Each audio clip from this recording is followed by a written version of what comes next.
This message comes from Greenlight. Ready to start talking to your kids about financial literacy? Meet Greenlight, the debit card and money app that teaches kids and teens how to earn, save, spend wisely, and invest with your guardrails in place. With Greenlight, you can send money to kids quickly, set up chores, automate allowance, and keep an eye on your kids' spending with real-time notifications. Join millions of parents and kids building healthy financial habits together on Greenlight. Get started risk-free at greenlight.com/audio. Warning. Kinda Murdery contains adult themes, explicit language, and descriptions of violence. It is not suitable for anyone, and we recommend you stop listening now.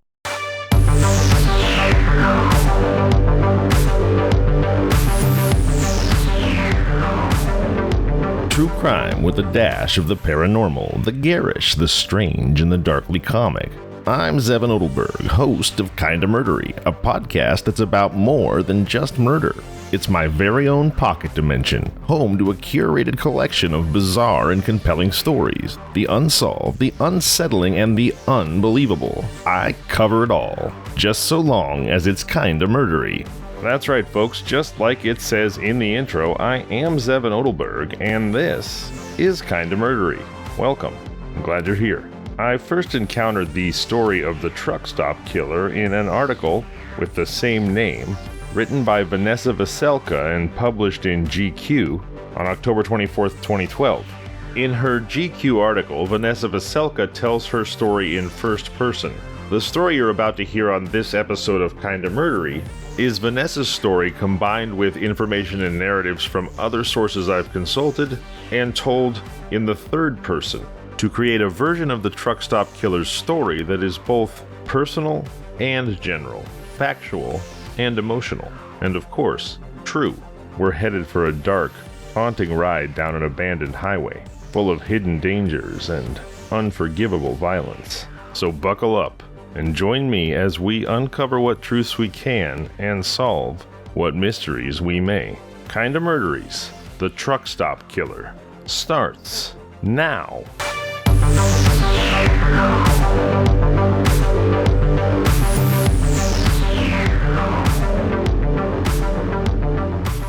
He methodically prowled the highways, targeting teenage girls who had run away, those seemingly invisible to the world. In the scorching summer of 1985, she was one such girl.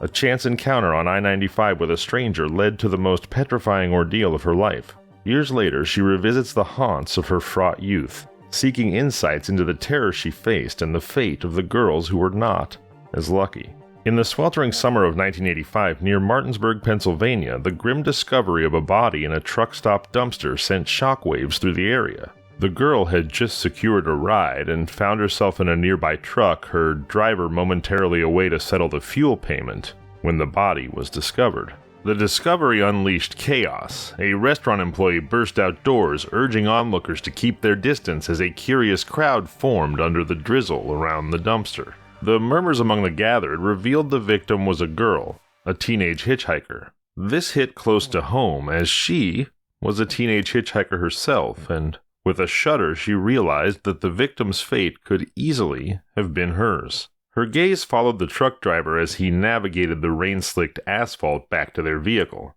A sinister thought crept into her mind. Could her driver be the murderer? His demeanor upon returning did nothing to quell her fears. With a brief comment about avoiding delays, he promptly resumed their journey, conspicuously avoiding any mention of the tragedy unfolding behind them. As they departed, she glanced in the side mirror, capturing a final image of the scene now being cordoned off by crime tape as additional law enforcement arrived. This moment, etched in her memory, marked the beginning of a haunting journey into the heart of darkness that lay hidden along the highways. Her ride to North Ohio with this particular trucker was unexpectedly pleasant, marked by the simple comforts of Diet Coke, the anthems of Bruce Springsteen, and the shared silence that comes with mutual respect. The trucker, by offering lunch without expecting anything in return, earned a rare esteem in the girl's eyes, a fleeting glimpse of decency in a world that often showed her the opposite. However, the precarious nature of her travels was brought back into stark relief several days later on a southward path along I-95 through the Carolinas. A new ride, another trucker, distinguished by his tall, lean frame and the unusual choice of a cotton button-down instead of the typical trucker attire presented a facade of cleanliness and order in his cab that was enough to persuade her to join him. Initially, he might have seemed safe, but as they merged onto the open road, his demeanor took a dark turn. He withdrew into silence, ignoring her attempts at conversation, and transformed before her eyes. His posture straightened, his expression morphed into a mix of arrogance and emptiness, and then, unsettlingly, he began to speak. His topic of choice was morbid, focusing on the recent discovery of a dead girl in a dumpster, a subject that chilled her to the bone given her own close proximity to that exact scene days before. But it was the trucker's introduction of the Laughing Death Society, a group that mocked the finality of death, that truly unsettled her. "We laugh at death," he declared, a statement that encapsulated the terror of the situation and underscored the unpredictable danger of her hitchhiking existence. Minutes after the conversation had veered into the morbid territory of death and mockery, the trucker abruptly steered his truck onto the road's shoulder adjacent to a wooded area. He pulled out a hunting knife and issued a chilling command for her to move to the back of the cab. Desperately, she employed words as her defense, repeatedly pleading with him and telling him over and over again that he didn't have to do this, that it was his choice. It was his choice. Telling him he had the power to not proceed and promising to be quiet if she was spared. "Please," she said, "you don't have to do this. It's your choice. It's your choice." But when his gaze met hers, a silent understanding passed between them. The time for words had ended. Instinctively, she knew the grim finality of her situation. Then, unexpectedly, he uttered a single word: "Run." Heeding this command without hesitation, she fled into the woods, concealing herself for what felt like hours until the truck's departure signaled it was safe to emerge. Despite the encroaching darkness and the lingering shock, she found herself back on the same road, thumb outstretched, continuing her journey southward, never reporting the incident. Years later, in the spring of 2012, a friend's message brought the past into stark relief, linking her to a news story about Robert Ben Rhoades, a convicted serial killer and long-haul trucker. Initial photographs of Rhoades didn't trigger recognition. However, images of his younger self stirred a haunting familiarity. The resemblance lay in the glasses, the cheekbones, and the unmistakably arrogant expression. Although, despite those similarities, doubts lingered. Her memories of the trucker painted him as older, and Rhoades was only 39 at the time. But perhaps he appeared older than that in a teenager's eyes. To many teenagers, 39 is ancient. The peculiar lighting of that cloudy day, just before a storm, cast everything, including her memory, in shades of gray, leaving her to ponder the identity of the man who had let her run, and to wonder, as she often had over the years, why he did. Upon receiving an email from her friend asking if Rhoades was the guy, she reached out to the FBI, though she admitted to herself that part of her felt a sense of relief when her messages went unanswered. The incident was a distant memory, 27 years old, and, in the eyes of the law, perhaps not actionable. Yet the photographs of Rhoades haunted her, along with a cascade of questions that refused to be silenced. The possibility that the man who had threatened her life could be responsible for the death of the hitchhiker in the dumpster, and others, gnawed at her. Why had she been spared? Who was the girl discarded so callously in the dumpster? And why had she remained silent for so long? Driven by a need for closure and understanding rather than a fascination with the macabre, she delved into the dark world of Robert Ben Rhoades. Despite her lack of interest in serial killers, she discovered that Rhoades was infamously well documented. Through articles, television episodes, and books with titles like Driven to Kill, Roadside Prey, and Killer on the Road, she confronted the horrifying reality of the man that she may have encountered. Rhoades, a sexual sadist, had left a trail of unimaginable cruelty, abducting women, subjecting them to prolonged torture and rape, before finally ending their lives. His activities in the 1980s remained obscured by shadows, yet it was known he frequented the BDSM and swinger circles in Houston and was married at the time. His confession upon capture, claiming a 15-year span of criminal activity, suggested his crimes dated back to the 1970s. The 3 years leading up to his arrest saw him in the vicinity of 50 unsolved murders, as evidenced by his trucking logs. While direct connections to Rhoades for all 50 cases remain unconfirmed and Rhoades himself only acknowledged 3 murders, the FBI believes that at his most active, he may have been responsible for the deaths of 1 to 3 women monthly. This chilling insight into Rhoades' life offered a grim understanding of the depths of human depravity, raising profound questions about evil, survival, and the elusive nature of justice. Robert Ben Rhoades' reign of terror was abruptly halted by an Arizona State Trooper's discovery that would chill the spine of anyone who heard it. A woman, Lisa Pennell, was found screaming, chained in the back of Rhoades' truck cab, leading to his immediate arrest on charges of kidnapping and assault. However, it was the harrowing case of Regina Walters that would ultimately seal Rhoades' fate, condemning him to a life behind bars. Regina, a 14-year-old girl from Pasadena, Texas, became one of Rhoades' most notorious victims after she and her boyfriend, Ricky Jones, accepted a ride from him in February of 1990. Jones' life was swiftly extinguished, his body later found in Mississippi, while Regina endured a nightmarish existence for weeks under Rhoades' control. The details of Regina's ordeal are harrowing. Rhoades subjected her to unimaginable acts of cruelty, including shaving her head and pubic hair, piercing her body with fishing hooks, and forcing her into a black dress and heels. He documented her terror in photographs before ultimately strangling her with a garrote fashioned from baling wire. Her slight 100-pound frame was discarded in an Illinois barn off of Interstate 70, where it was left to decay, a silent testament to the brutality she suffered. This tragic narrative resonated deeply with the girl, now woman, whose story we're telling, mirroring her own past experiences in a haunting echo of despair. Like Regina, she had ventured away from home with an older boyfriend, placing her trust in the transient mercy of truck drivers for survival. Regina's story illuminated an unforgiving reality. Within the vast, anonymous expanse of the road, she became invisible, her suffering unnoticed by those who encountered her. The forgotten, in a world where danger lurked in the guise of salvation and the line between life and death was perilously thin. In early 1985, she was 15 and found herself grappling with a predicament that far outweighed the typical concerns of adolescence. It was a relentless challenge just to find a safe place to sleep.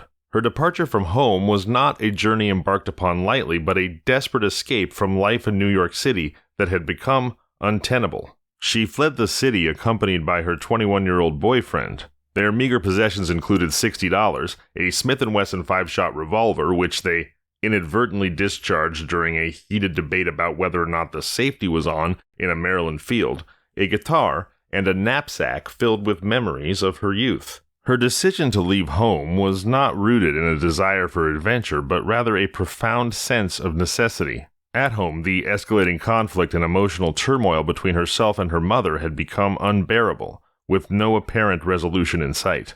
Discussions about relocating to her father's in Virginia offered little solace. Her academic struggles and personal battles with self-harm were outward manifestations of a deep-seated feeling of alienation. In her mind, her physical departure merely formalized an emotional detachment that had long since taken hold. In a symbolic act of severance, she obliterated every photographic trace of herself beyond the age of 12, erasing any potential leads that might be used in a police search. This destruction was an expression of her feelings of invisibility and a profound disconnection from her past, as she ventured into an uncertain future with little more than hope for something resembling safety and peace. Her journey into the unknown began in the depths of a Maryland winter. The girl and her boyfriend stayed in an abandoned barn that stood as a silent sentinel beside the freeway. The barn, with its loft pierced by the chill winds through broken slats, nestled amidst the landscape of brown, grassy fields and frozen mud, bore an uncanny resemblance to the grim, final resting place of Regina Walters. That night, amidst the biting cold that made sleep an elusive dream, she poured her thoughts into a small journal, a solitary act of defiance against the darkness that enveloped her. By the first light of dawn, they were on the move again, their figures shrouded in hoodies, navigating the icy gauntlet of the highway. Their fortunes took a temporary turn for the better when a trucker emerging with the daybreak offered them passage. The experience of riding high in the cab of a semi, warmed by the heater and overlooking the endless stream of traffic, was a novel and welcome change from the frigid ordeal of hiking along the highway. The trucker, a seemingly genial host, extended his hospitality further with a meal of chicken fried steak and engaged in light conversation. He even allowed them the luxury of napping in the cab as he drove. However, this brief rest was shattered when she awoke to find the trucker's hand inappropriately placed under her shirt. In a moment of shock and violation, she chose stillness and silence, feigning sleep to avoid what could be a dangerous confrontation. Later, seizing a moment of perceived normalcy, they stepped out at a small truck stop, only to return to a stark realization. The truck, along with their belongings, was gone.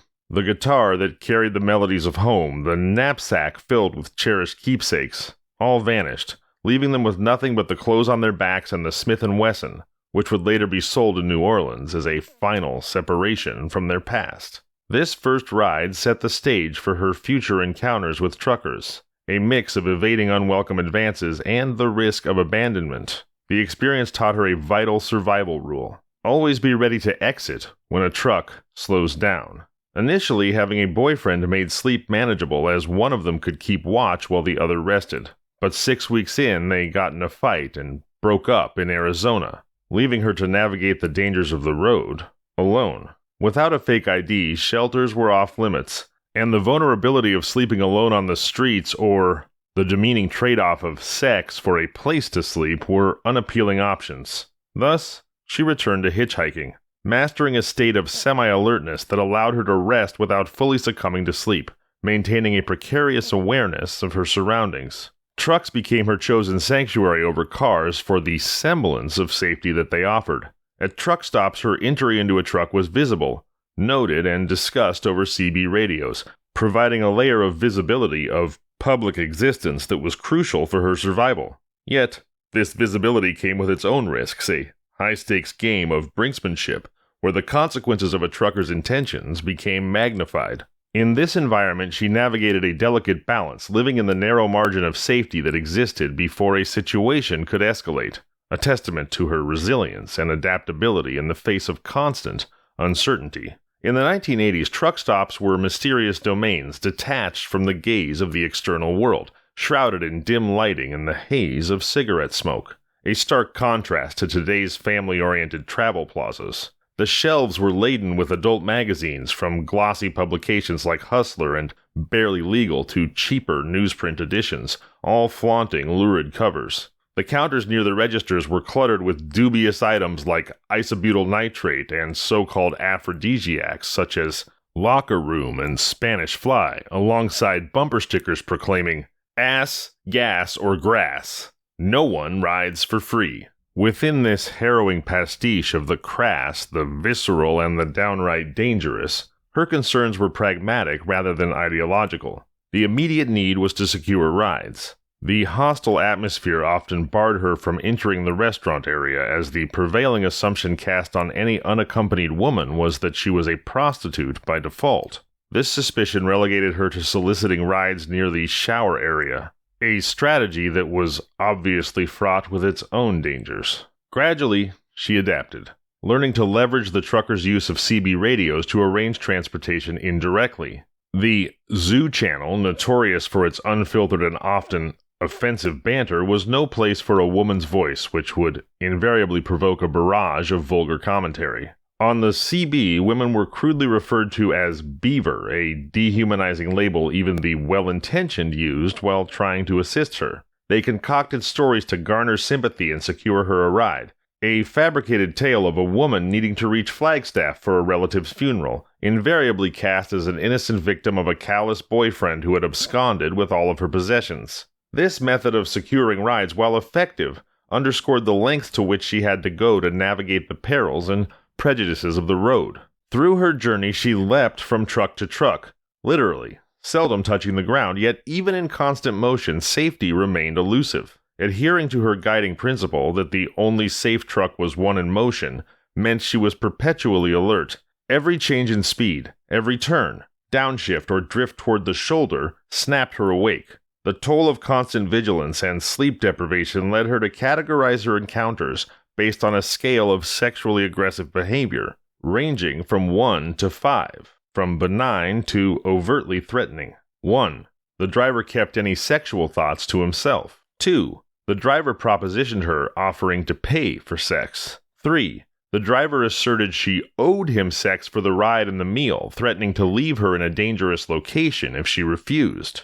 4. The driver made good on that threat, abandoning her in a perilous place. 5. She found herself contemplating escape at the slightest indication of a threat, ready to jump from the truck to avoid assault. Most truckers fell within the middle of this scale, but the one who had resembled Robert Ben Rhoades, the notorious truck stop killer, was off the charts. The presence of the hunting knife and his demeanor, neither nervous, angry, nor excited, but calm and methodical, placed him in a category of his own, more akin to a hunter preparing for a kill than a long-haul trucker. Her research into Rhoades 27 years later highlighted his preference for hitchhikers over prostitutes, especially targeting runaways. The first step in his pattern involved luring them into his sleeper cab, modified with anchor points for restraints. Though she hadn't seen any shackles, his knife was evidence enough of his intentions. "It has to be him," a friend had said. "I mean, how many of these guys could there be?"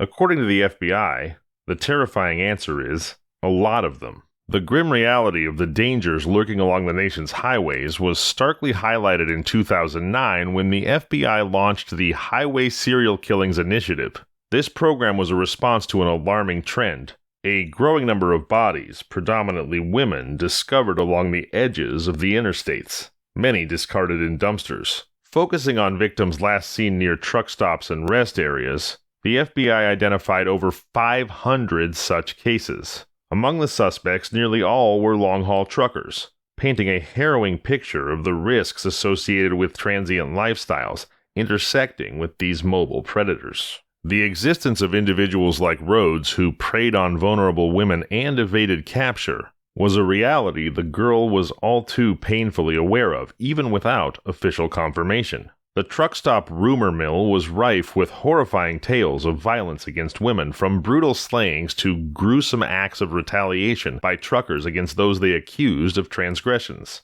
The CB radio, a lifeline and a source of community for many on the road, also carried the desperate calls of prostitutes, known derogatorily as lot lizards, looking for clients among the truckers, an echo of their perilous existence. In this world, the distinction between a hitchhiker and a prostitute was often blurred by the trucker's perceptions, casting her, by association, as a lot lizard as well. This label signified more than a mere occupation. It marked her as expendable, a person whose disappearance might not be noticed or investigated for months, if at all. The challenge of connecting a missing persons report in one state to human remains found in another was daunting, a fact underscored by the overwhelming response to a teletype message sent by Illinois state troopers seeking information on missing young females. The request, aimed at identifying Regina Walters, yielded over 900 matches, a stark testament to the scale of the crisis and the anonymity that shielded roadway predators. The woman in 2012, who had been the 15-year-old girl in 1985, knew that if any connection to Rhoades existed, it would hinge on the discovery of the teenager in the dumpster. Details from that case could pinpoint a date and location to cross-reference with Rhoades' trucking logs, offering a straightforward answer to the haunting question: was Rhoades the trucker she encountered? Her initial step, searching for Dead Girl Truck Stop Martinsburg, yielded no leads, unsurprising given the event's timing in the pre-digital era. Exploring Martinsburg, Pennsylvania, she found it unexpectedly small, a mere dot unlikely to host a significant truck stop. This prompted her to consider other Martinsburgs across states like Indiana, Iowa, Ohio, Pennsylvania, Missouri, West Virginia, and New York.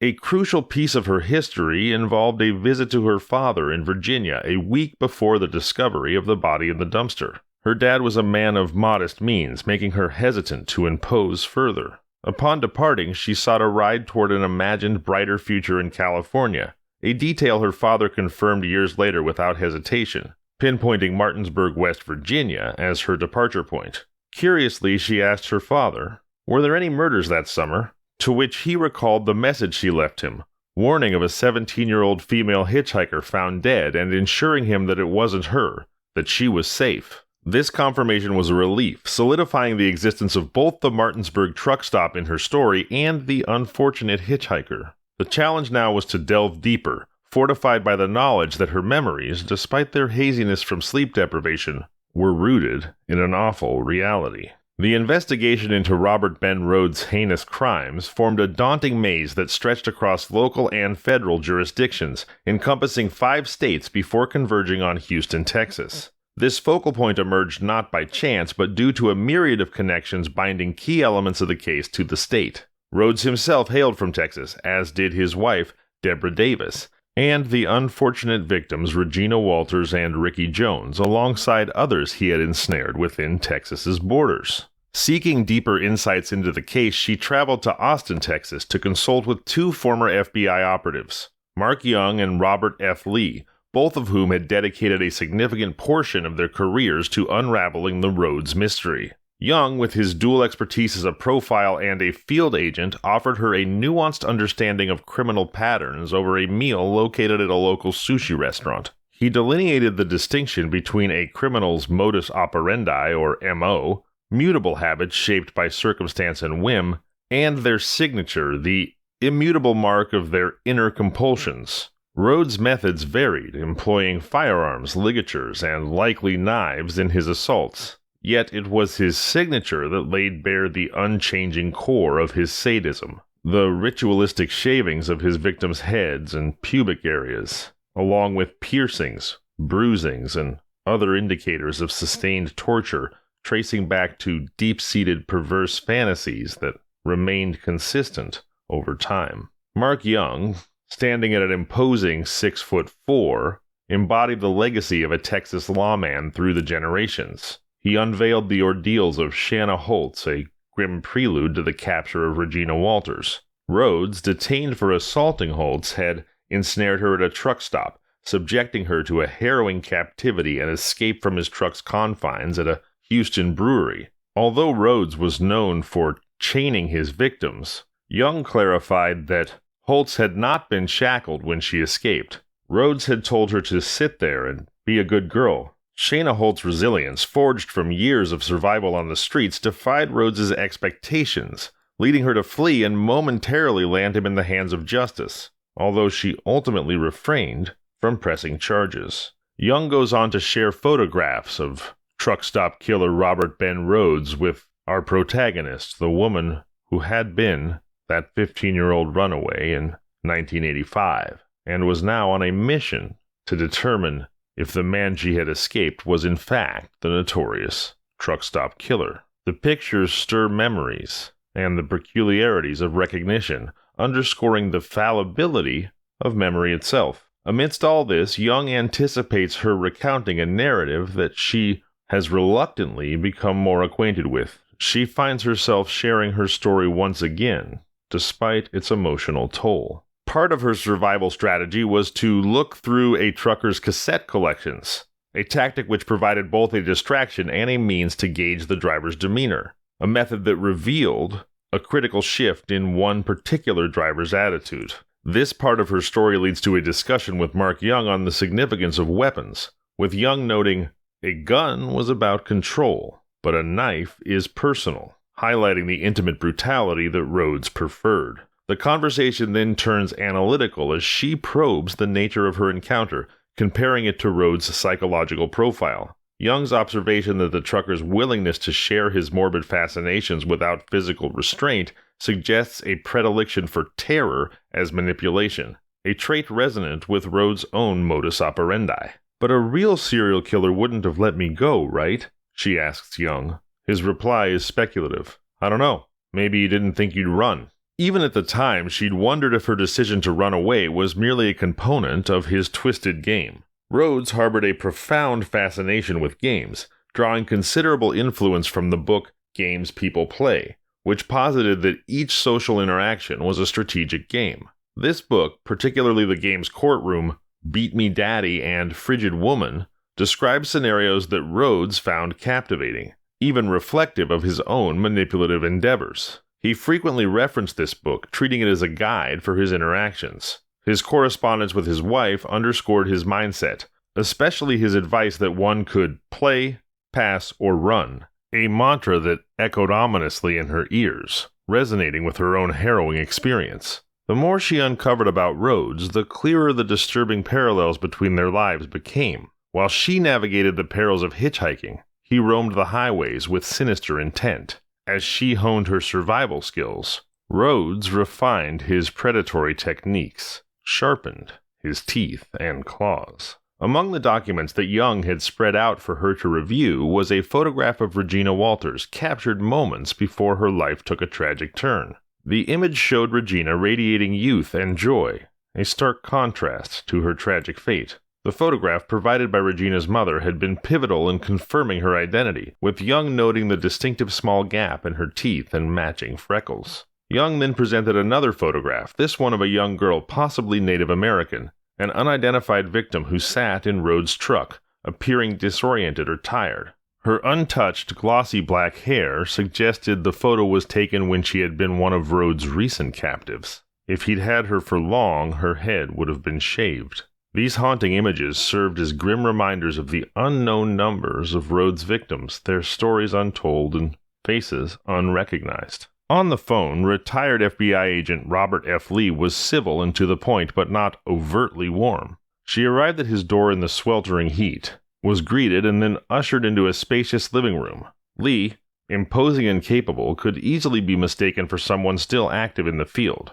A whimsical pink plastic castle stood in his living room. "Granddaughter," he explained. On the couch lay a large pillow adorned with the FBI seal. "That's from my old SWAT jacket," Lee shared with a grin, noting the emblem's retirement due to its resemblance to a target. She sensed that Lee liked it when people were concise and aimed to cut straight to her pressing questions. But before she could, Lee interrupted her with a profound statement. "I just want you to know," he said earnestly, making eye contact, "that what Rhoades did to those women, he did to those women. You didn't do it." This unexpected reassurance from Lee shifted the atmosphere, addressing an unspoken guilt she'd harbored about not contacting the police sooner. His acknowledgement of her feelings without prior confession was startling and provided a moment of raw honesty. She confessed to Lee a truth she had kept from others, that her silence had been born from the fear that no one would believe her. "I just didn't think anyone would believe me," she said. "Well," Lee reflected, acknowledging the validity of her concerns, "you're probably right. Look at Lisa Pennell." Pennell was identified as the woman found chained in Rhoades' truck upon his arrest in Arizona. The fantastical nature of these stories led detectives to doubt her reliability for trial. Her statement, recorded on the night she was freed from Rhoades' truck, remains a tool that Lee uses to educate police detectives on interrogation techniques. He presents the tape, querying detectives on their perceptions. The common response labels her as a prostitute embroiled in a, quote, transaction gone bad, unquote, showing detectives' predisposition to trust Rhoades over Pennell. Lee points out that, quote, of course Lisa was talking all sorts of crazy stuff, microchips in her brain, holes in the ozone layer. She was wearing those lion slippers. But she was telling the truth, unquote. Vanessa Velka, the woman interviewing Lee, who had once been the 15-year-old runaway in 1985, envisioned Lisa Pennell as a figure akin to a truck stop Kali, Kali being the Hindu goddess of destruction, wandering the outskirts in her denim skirt and fuzzy lion slippers crowned with an ozone layer for a halo, an image both vivid and haunting, yet easily dismissed by those who fail to see beyond the surface. Rhoades had a pattern of targeting women perceived as lacking credibility, a tactic ensuring that their stories would be met with skepticism or outright disbelief. This sense of incredibility was not only imposed by external judgment, but sometimes internalized by the victims themselves, as painfully evidenced by Shayna Holtz, the young woman who managed to escape from Rhoades at the brewery. Holtz's resignation to the futility of seeking justice was encapsulated in her police statement's concluding lines. She said, "I don't see any good in filing charges. It's just going to be my word against his. If there was any evidence I would file charges and sue him." Understanding the weight of Holtz's final remarks took her a moment. What evidence could Shayna possibly be considered to lack? Discovered running naked and screaming through the streets of Houston, her body was a testament to her ordeal, marked with DNA evidence, her head and pubic hair forcibly removed, Rhoades' chain still draped around her neck. The question of lacking evidence seemed almost absurd, yet her statement, "It would just be my word against his," resonated deeply, hinting at an unspoken continuation of that gut-wrenching thought. Who is going to believe me? This echoed a sentiment all too familiar, one that could easily have been her in her own youth, a soft, despairing whisper seeking belief in a world so quick to doubt. The deeper her investigation into Rhoades' life and crimes went, the more apparent the unsettling parallels between their two lives became, hers and Rhoades. Despite the chasm between their intentions, one a survivor and the other a predator, they shared the grueling rhythm of life on the road. Both faced the relentless monotony and sleepless nights that come with constant movement, their world oscillating between tedium and terror. As she honed her instincts for survival amidst the ceaseless uncertainty of hitchhiking, Rhoades, in a dark mirroring, was likely refining his methods of predation. Each had developed their own coping mechanisms, their rituals for navigating the endless highways, and their own cynical conclusions about human nature and its responses to extremity. This reflection did not equate their actions, but illuminated the disturbing thought that life on the road could shape individuals in profoundly different, yet parallel ways. Her decision to reach out to Rhoades was fraught with reluctance, primarily due to her fear that he might actually write back. Yet, motivated by the necessity of understanding and the strategic advice of Mark Young, who noted Rhoades' penchant for being regarded as an authority, she crafted a letter. Her letter, steeped in deliberately chosen permissive language, sought to coax Rhoades into a semblance of a collaboration by inviting him to educate her on her survival tactics during her time on the road. The act of writing to someone known for his sadistic crimes was an ordeal in itself, especially given her acute awareness of his capacity for cruelty. Rhoades' existence wasn't so much a life of duality, but one cloaked in darkness. An image circulating online showcased him in leather and chains, a visual testament to his dark inclinations. This photograph, however, captured a moment from a Halloween party in Houston where he adopted the role of a slave led by his wife in the guise of a dominatrix. This stark representation contrasted sharply with the grim reality of his actions, and was a chilling reminder of the facade he presented to the world. Deborah Davis first met Robert Benjamin Rhoades at Chip Kickers, a lively Houston bar in the 1980s. Rhoades dressed like an airline pilot and managed to captivate Davis with his fabricated identity. The truth about his impersonation unfolded months later when they were dating, yet Davis chose to stay with him, a decision that highlights Rhoades' manipulative charm and charisma, and demonstrates his persuasive abilities. Rhoades, even while being extradited to Illinois under heavy restraints and clad in a conspicuous orange prison jumpsuit, managed to charm a waitress into giving him her phone number. While you or I may question that waitress's judgment, the stories of women carrying on love affairs with convicted murderers are legion, and the fact that she gave her number to a manacled man in prison jumpsuit orange underscores Rhoades' skillful manipulation and the extent of his charismatic influence. Deborah Davis, who would eventually marry Robert Benjamin Rhoades and become Deborah Rhoades, resides in College Station, Texas, leading a life that has moved beyond the shadows of her past with Rhoades. Her children, from a prior union before she met Rhoades, have all grown up, and now she lends her voice to combating domestic violence, sharing her insights in various forums, including conferences and educational sessions. Despite Davis's efforts to distance herself from the traumatic years spent with Rhoades, his presence intermittently resurfaces through letters. The letters, varying in tone from threatening to seemingly conciliatory, remain a constant reminder that Rhoades himself could teach a masterclass in manipulation. During the summer of 1985, the summer when teenaged Vanessa became a runaway, Rhoades was employed by a trucking company located in Georgia with premises directly off the I-95. She recounted her experiences to Davis, and upon mentioning the abrupt change in the trucker's demeanor, Davis's response was immediate and affirming. "That's him, that's exactly like him," she exclaimed, indicating that she recognized the pattern in Rhoades' behavior. Davis also mentioned that Rhoades initially might have left his firearm at home, opting instead for a knife. While Davis acknowledged other aspects of the story with, "That sounds like Bob," her confirmations varied in conviction, leaving some room for doubt regarding her total agreement. Young, Lee, and Davis were all unfamiliar with the Laughing Death Society. Considering its significance to her story, she questioned whether this absence of knowledge might diminish the likelihood of Rhoades' involvement. "Don't you think that facts start to rule him out?" she asked.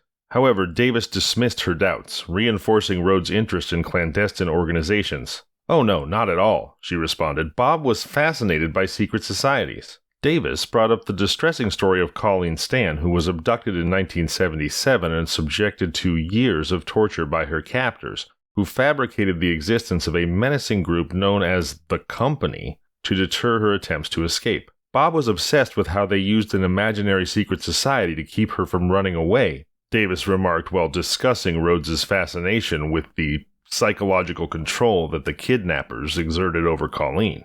His instruction to Shayna Holtz to, quote, sit there and be a good girl, unquote, and the fact that Regina Walters was seen apparently unconfined and standing outside his truck, exemplified his preference for psychological over physical bondage. Rhoades' interest in such control mechanisms aligned with his sadistic nature, illustrating a brutal, almost scientific approach to ensnaring and manipulating his victims. Davis's inquiry about Rhoades' attire during her encounters brought a unique focus to the narrative, a detail often overlooked, yet vivid in memory. "Do you remember what he was wearing?" Davis asked quietly. The absence of the casual wear that most truckers preferred, with Rhoades not donned in jeans, a t-shirt, or a flannel, pointed to a specific image he aimed to project. His preference for matching dickies, typically in dark blue, as Davis revealed, was deliberate. He liked people to think he was in uniform, she explained, reminiscent of the time that she met him impersonating an airline pilot.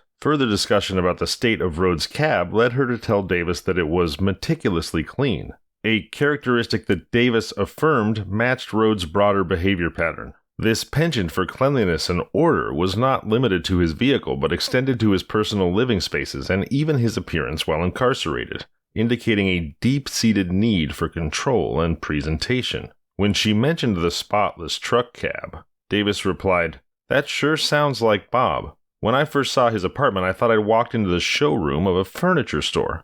Even in jail, his shirt and pants were always ironed and pressed. In Martinsburg, West Virginia, she'd expected to find the location of the truck stop where so many years ago that body had been discovered in the dumpster. But the truck stop had been replaced by a vast Walmart with a huge parking lot. Like so much of what she remembered from her years on the endless highway, that which once was had been erased. The demolition of the truck stop and its adjoining restaurant had occurred 5 years earlier. Yet, intriguingly, a website for the Martinsburg Travel Center of America persisted, its presence online flickering like a distant, unreachable beacon of bad times past. Efforts to secure Shayna Holt's police report were thwarted by the claim that no official suspect had been named, rendering the document inaccessible. Similarly, Lisa Pennell's comprehensive statement had been discarded to free up file space, a justification that seemed to trivialize the significance of her testimony. The obliteration of the Martinsburg truck stop, now the site of a Walmart supercenter, symbolized a broader trend of vanishing evidence and memories related to those who had once crossed paths with the truck stop's shadowy figures. Upon discovering that the Martinsburg police's jurisdiction over the former truck stop was actually under the Berkeley County Sheriff's domain, her next step was clear. Contacting the sheriff's office led her to an automated greeting, but eventually she got in touch with a live representative and initiated a conversation that she hoped would uncover a potential homicide record from the summer of 1985 at the Martinsburg truck stop. When she asked about records, the deputy's reply was brief. "We don't have any records." At first she thought they meant digital records. "I can come down in person," she offered. "We don't have any records," the deputy repeated, leaving her with yet another dead end. As it turned out, in the 1990s, a critical incident at the Berkeley County Sheriff's Department resulted in the loss of significant historical data. Their computer system crashed and burned. Compounding this digital disaster, the department had previously disposed of paper records to free up file space, effectively erasing any archival material from the 1980s. She made a request to converse with any senior officer who might have served during that time. The response was disheartening. There was only one officer who fit the criteria, and he was currently unreachable, having, wait for it, gone fishing. She dedicated a week to traversing the roads of Appalachia, stopping at various truck stops, seeking insights from the older generation of truckers and waitresses. Initially, inquiries were specific to the girl found in the dumpster, yet this line of questioning led nowhere as no one seemed aware of such an incident. Her questions then broadened to any knowledge of women found at truck stops, but the response was consistently dismissive, suggesting such events never occurred. This widespread denial stood in stark contrast to the alarming statistics compiled by the FBI over 3 decades, indicating, as I had mentioned in Episode 1, at least 900 such cases. The silence extended to local newspapers, reflecting a societal disinterest in the fate of serial killer victims. And this is my note, the fact that people often use denial as a form of self-protection, and likely nobody wanted to believe that something like that could happen in their community. Her encounter with a library archivist shed some light on the phenomenon. The lack of attention to such stories stemmed in part from a reluctance to engage with narratives involving victims seen as outsiders. The girl wasn't one of our own. She was a drifter, the archivist remarked. The label drifter hit her like a punch in the gut. She had been a drifter, too.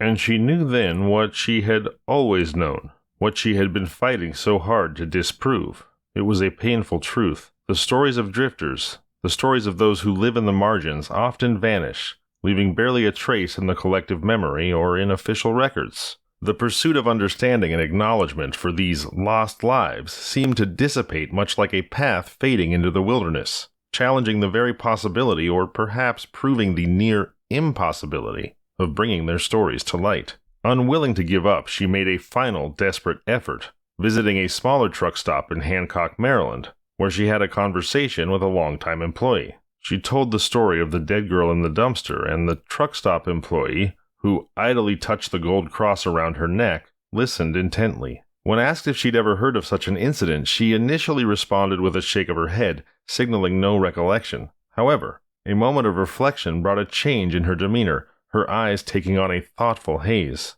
"Wait a minute," she said. "There was that one girl. She was a prostitute. They found her near a dumpster behind the restaurant at the Gateway Travel Plaza in Breezewood. She had a stocking down her throat, I think."